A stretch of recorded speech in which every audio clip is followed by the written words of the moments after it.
मेरापुर पूरी सिंध जी मेरापुर में मुहर्रम हराम में शुहदाए करबला जी अज़ीम क़ुर्बानी खे भेटा पेश करण मजलिस ऐं नुआ ख़वानी जो सिलसिलो जारी आहे। हिन वक़्तु मुहर्रम हराम में शहर जे मुख़्तलिफ़ इमाम बरगाहनि जागरे मेहदी में मजलिस अज़ा जो सिलसिलो जारी आहे, जिथे ज़ाकिर मौलाना रियाज़ हुसैन नजफ़ी करबला जी तारीख़ बयान करे रहिया आहिनि। उन सिलसिले में तंज़ीम फ़रोग़ अज़ादारी मिशन मेरापुर सदर मुख्तार हुसैन नूनारी ऐं सालार मुख्तार हुसैन सुमरो ऐं स्टेट सेक्रेटरी सवार फैज़ अली बुरडो पाक डिजिटल मीडिया सां ख़ुसूसी ॻाल्हि ॿोल कंदे चयो आहे त असां इंतज़ाम ऐं सिक्योरिटी जे ताउन सां ऐं मेडिकल जे ताउन सां मुतमिन आहियूं। कूड़ो भी आहे, धूड़ भी पाए पे, खैर खंदो रोके जागले सभी कसम अली जो आयत ना है हवाला अल्लाह जे अदिल बाद ज़ालिक ज़नीम मोहम्मद जे दिमाग ते जेको शक करे वो कुछ होजेसिया न जे पी जी खबर होंदी काहे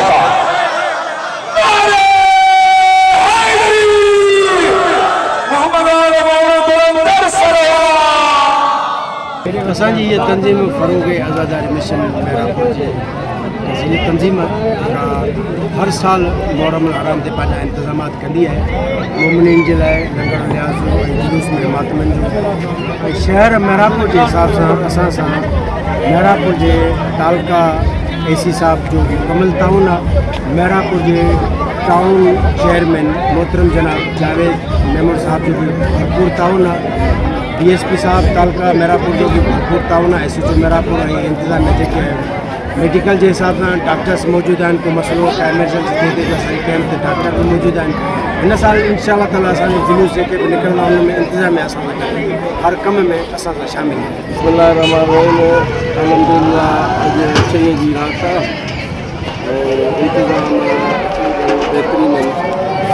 असां सां पुलिस जो इदारो भी ताउन में आहे, सिहत जो खातो ताउन में आहे, सफ़ाई सुथराई के हिसाब सां ताउन असां सां गॾु आहे।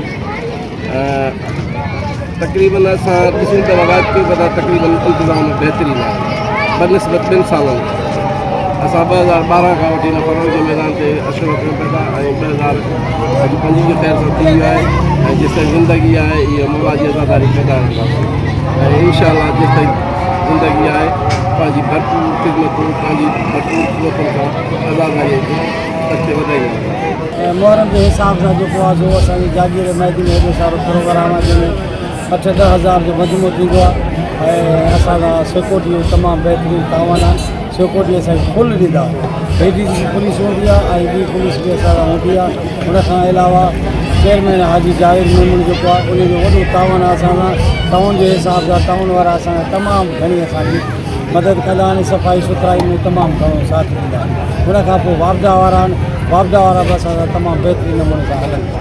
बाक़ी शहर जा जेके बि आहिनि अमन पसंदि माण्हू आहिनि ऐं इंशाअल्लाह ताला असांजो प्रोग्राम शेयर करे असांजो 10 मुहर्रम तय कयो।